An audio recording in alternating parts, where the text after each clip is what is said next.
and welcome to our weekend release. This is our bonus podcast episode where we can see how much extra content we can squeeze into your week. It's random things that have been sent in, extra bits from our week, and how our advice went down with you, our G and Divas. Oh, yes. Should we go straight to it? Yes. Okay. Now, last week, we heard back from Stephen in the last weekend release, a.k.a. Your Stephen's Got a Big Willy, Stephen. Remember that letter? He told us about his partner's Spanish grandmother having the nickname Pola de Burro for him, which translates to donkey cock. Amazing.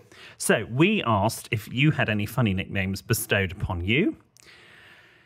And we do have some entries. Okay, let's have a listen. Lydia says, at work, someone called me Labia instead of Lydia. I think they generally thought that was a name. Who calls their child that? Labia. Josie says, a few people call me Mark Owen because I'm a 5'5" female with short dark hair. Okay.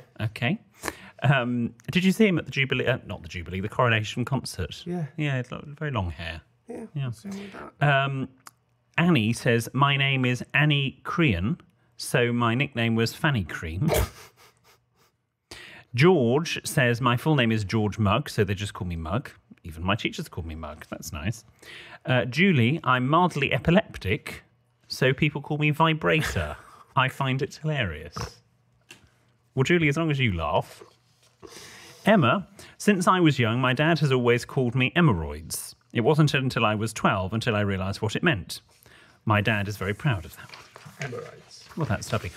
We've talked about that I was called Bacon at school, but I had a nickname before that by my uncles. Okay. They used to call me, it's not that funny, they used to call me U-M, because Willie and they would reverse that to Willie, and then I became Okay. Yeah. We used to call Dominic Dynamite. Why? Because he was just wild, like dynamite. That's what my dad called him. So you were Dingle and Dynamite. Dynamite. Sounds like a kid's show. Yeah, it's called Dynamite. And then we used to call Doms and Breads when we were younger, Ronnie and Reggie. Ronnie, Reggie, Dingle and Dynamite. Because they were like the Cray twins.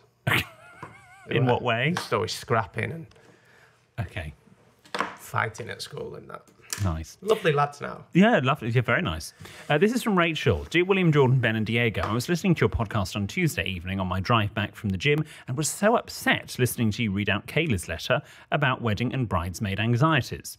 I have no idea if it will be helpful to know this, but I feel exactly the same for my best friend's wedding recently. I'm a curvy girl who's very conscious of certain body parts, arms and double chins mainly. Regardless of my feelings and anxieties about myself, I was a bridesmaid at her wedding and can honestly say it was one of the most wonderful feelings knowing I was involved in my best friend's wedding. Having said that, at my own wedding last year, I was made to feel quite ordinary and ugly in my own wedding dress by one of my own bridesmaids. That's another story which still breaks my heart and makes me ugly cry. It's safe to say choosing your bridesmaids is a very big decision. And if you are asked to be a bridesmaid, I assure you it will be because of how much you mean to the couple. Kaylee, I would definitely take the boys' advice and ask to play a different part in your boyfriend's younger brother and fiance's wedding if being a bridesmaid isn't where you're most comfortable. Whatever you decide to do, you will love being a part of their day, whether you're front and centre supporting them or you're in charge of the engagement party, if indeed they have one, that is. Wishing you all the very best, Rachel. Rachel, that's great advice. I'm really sorry as well. If you're comfortable, please get back in touch and let us know the story. I'm dying to know what's gone on there. I bet loads of people are listening as well. Yeah, I think there is a pressure to be bridesmaids or be ushers. I mean, ushers is perhaps slightly different. Last year I was made to feel quite ordinary and ugly in my own wedding dress by my own... Oh. Anyway. Yeah, that's very sad. There is a pressure to be a bridesmaid, particularly for girls more so than boys. I think for ushers, obviously boys generally aren't bridesmaids, but there's nothing wrong if you want to be one. But yeah, you can actually say no. But I think you need to say no with valid reason, if that's not for you. That's such a good letter, Rachel. Thank you. Well, no pressure on this Rachel. It's another Rachel who's written this one. Dear William and Jordan and PB, in brackets. I love the podcast. I've only been listening for a few months. I'm on the episode from the 1st of March 2022. Which one was that? Knew you wouldn't know. I mean, I don't either, but I was just testing you. I love the way you come from different walks of life, but meet on so many things. I hope you got the coffee thing sorted out. Oh. So no, well, we bloody haven't. When I said... No, I apologise for that. So what I've realised is I like a full-bodied coffee. So you like a dark roast? I get a dark roast. I get a French blend, number 5. Right, yes. Whereas I'm a 3 or 4. Yeah, see, I think that's like... Just a gentle roast for me. Yeah. I hope you... What? You know exactly right.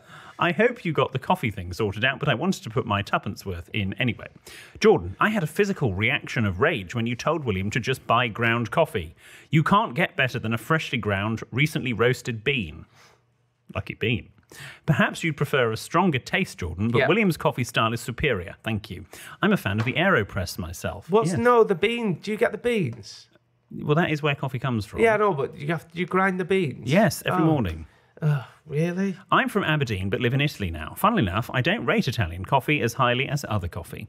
All the best, and thanks for being you, Rachel. I'll get Italian. That's usually a number 4 on the strength scale. Well, you can get Italian coffee that's a 3. It just depends. But a lot of coffee... French coffee. Best coffee, Spanish coffee when you're on holiday. Perfect strength for me. I love a Spanish coffee with warm milk. Lucachette. No, what is it? Bless you. No. Leche.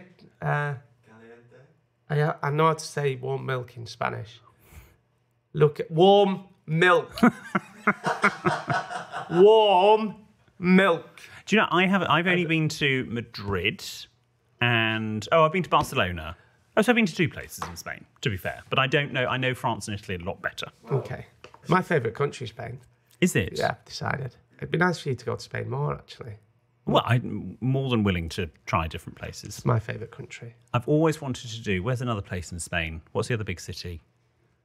Barcelona. Madrid. Sevilla. Oh, no, Valencia. Oh, I've done Seville. Is Seville in Spain? Yes. Valencia. Valencia. That's really a beautiful city. Valencia. Yeah. Yeah. Okay. Oh, and I have done the Bobadilla region, actually, which is nice to say. Bobadilla. I travelled once from the top of Spain all the way to the bottom in a car. Did you? Yeah. That's fun. They should make a TV show about They that. should, yeah.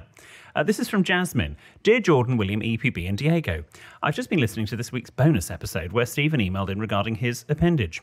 I'm a nurse and have heard a variety of names for one's private parts over the years. I thought I'd give you a list of my favourites.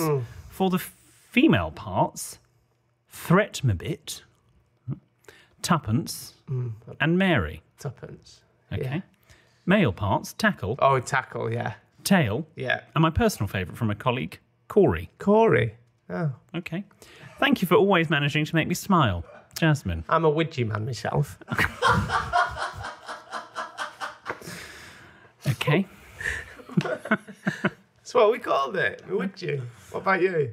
Do we just call it a penis? No, your mum would never say your penis. I think she did. I'm not. Do you Your know what? mum and Funny dad when enough, you was a kid. I'm not going to have this conversation with my parents. Darling. Oscar. Ask her. What did you... Your Winky, was it? Yeah. Tinky? Tinky. Todger? Bodger. We were very spade a spade. Yeah, but you would never say... Like, I don't know how it had come into conversation, but we didn't have it every day. But But also, I was fully clothed Right. at most, other than bath time. Get your hands off your Widgie, that kind of thing. Yeah, but I didn't do that. I didn't feel the need to check, Oh, like some people. yeah. No, you didn't check, but you just... Mum, like, put your Widgie away, or that kind of thing. I just think that you're weird, personally. Wow. Anyway. Okay. Well, lovely. Well, I'll see you on Tuesday then, won't I? You will, my little Widgie. You will. So, Don't call me this. also, Yes. on Tuesday's main episode Right. coming up, Yeah, on Tuesday. we have a big announcement. Do we? Yeah, it's very exciting. What's this? It's news to you, but me and Ben have been plotting. Oh. We've got a big announcement, okay? Okay. So make sure you listen on Tuesday. Gene Divas, this is. Is this anything to do with you have inserted some dates into my diary? It is. Okay. Yes, it is. Okay. Remember, I don't like. Well, I do like surprises because the last surprise was Alex Polizzi. So I love surprises. Can't wait. So the surprise before that was the stag do. Oh, the surprise before that was the stag do. Yeah, that was really butch then, how you said that. What? I love surprises. Whoo! He's put 50p in you. So remember, if you've got a question or story that isn't a dilemma or a problem, this is the place where we can read it out. So drop into our DMs on social media or send us an email to help@sextedmyboss.com with anything that you want to share with us. We also love hearing back from other people we offer advice too. So if that's you, get back in touch with producer Ben and we'll get you on the bonus episode. For more Sexted news, and nonsense, sign up for Producer Ben's newsletter via sexandmyboss.com. We'll see you next week. Goodbye.